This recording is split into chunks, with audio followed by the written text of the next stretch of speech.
হুগলির যুবকের 1 কোটি টাকা জেতা লটারির টিকিট আত্মসাৎ করার অভিযোগ তার বিরুদ্ধে। তাকে হন্যে হয়ে খুঁজছে পুলিশ।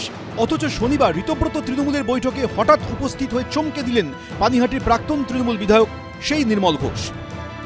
মুখ্যমন্ত্রী যে বলেছেন শুভেন্দু অধিকারী, যারা অপরাধী শাস্তি পাবে, সে যেই হোক অপরাধী শাস্তি পাবে। আজকে আপনি এই বৈঠক না, বৈঠকে নই, আমি দেখা করতে এসেছি। কে যে বলে যা বলতে দাও, আমি যে যা বলছে বলতে দাও। হুগলির মগরার বাসিন্দা পার্থ সরকার, পেশায় গাড়ি চালক। তার দাবি 2024 সালের 9 নভেম্বর লটারিতে 1 কোটি টাকা জেতেন। তখন তিনি কল্যাণী এক্সপ্রেসওয়ের ধারের একটি হোটেলের মালিক সুশান্ত সরকারের গাড়ি চালাতেন। লটারি জেতার কথা জানতে পেরে চালককে পানিহাটির তৎকালীন তৃণমূল বিধায়ক নির্মল ঘোষের বাড়িতে নিয়ে যান হোটেল মালিক। যুবকের অভিযোগ, সেখানে তাকে মারধর করা হয়। 9/11/2024 সালে একটা ডিয়ার লটারিতে 1 কোটি টাকা পায়, সেটা সুশান্ত সরকার জানতে পারে। জানতে পারার পর তারপরে আমাকে বললো, চল দাদার কাছে চল, টিকিটটা তো ভাঙাবি, ঠিক আছে, ক্যাশ করবি, দাদার কাছে চল। নির্মল ঘোষের কাছে নিয়ে গেছে।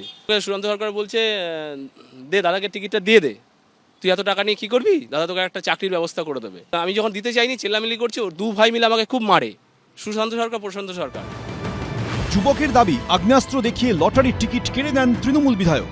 নির্মল ঘোষ কি করলো, সোপার তলার থেকে বন্দুক বের করে মাথা রেখেছে, বলছি চিল্লাবি তো তোকে এখনই মেরে দেবো, তো লাশ গায়েব করে দেবো। বন্দুক ধরেছে, বাঁচাও বাঁচাও করে চিল্লাচ্ছি, তখন ওখান থেকে সোফা থেকে তীর্থঙ্কর ঘোষ উঠে এসে আমার গলা টিপে ধরেছে, বলছে তোকে এখনই মেরে দেবো, তো লাশ গায়েব করে রেল লাইনে ফেলে দিয়ে আসবো তোর লাশ।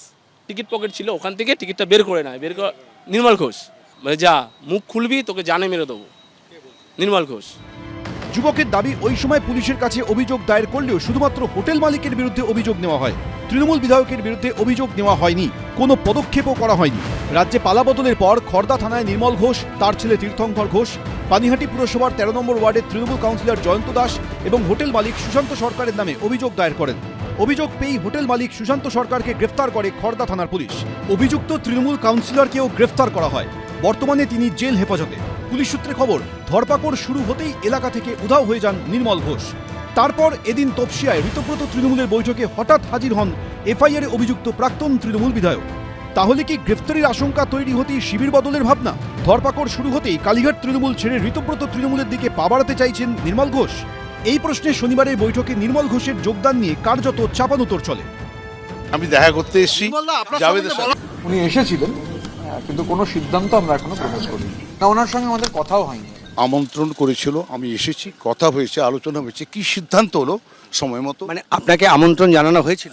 না হলে আমি এখানে চলে এলাম, মিটিংয়ে চলে গেলাম। আপনার সাথে ঋতব্রত বন্দ্যোপাধ্যায়ের আলাদা করে কথা হলো? আমরা দেখলাম যে বেরিয়ে গেল উনি। হ্যাঁ, কথা হয়েছে, আবার কথা হবে, একটু পরে আবার কথা হবে। এই মিটিংয়ে আসার জন্য আমরা কোনো আহ্বান জানাইনি, তিনি নিজেই এই মিটিংয়ে এসেছেন, তার কোনো দায়িত্ব এই মুহূর্তে আমরা নিচ্ছি না। গোটা ঘটনায় কটাক্ষ করেছে কালীঘাট তৃণমূল। দেখে আমি অবাক হয়ে যাচ্ছি, বিস্ময়ে তাই জাগে জাগে আমার প্রাণ। কারণ পুলিশ প্রশাসন দিয়ে তৃণমূলটাকে ভাঙার জন্য চাপ তৈরি করা হচ্ছে। তারা যাচ্ছেন, তাদের অধিকাংশ ব্যক্তি স্বার্থে গেছেন, বাকিদের উপর চাপ দিয়ে নিয়ে গেছে। তৃণমূলের সম্পর্কে যত কম বলা যায় ততই ভালো। আর কেউ যদি মনে করেন যে জামা বদলে, ছাল বদলে তৃণমূলের অতীতের অত্যাচার থেকে নিজেকে মুক্ত করে নেবেন, আমার মনে হয় না মানুষ তাদের ক্ষমা করবে। এখানে বিজেপি কোনো বিষয় নয়, পশ্চিমবঙ্গের রাজ্যবাসী হচ্ছে শেষ কথা। এবিপি আনন্দ, এগিয়ে থাকে, এগিয়ে রাখে।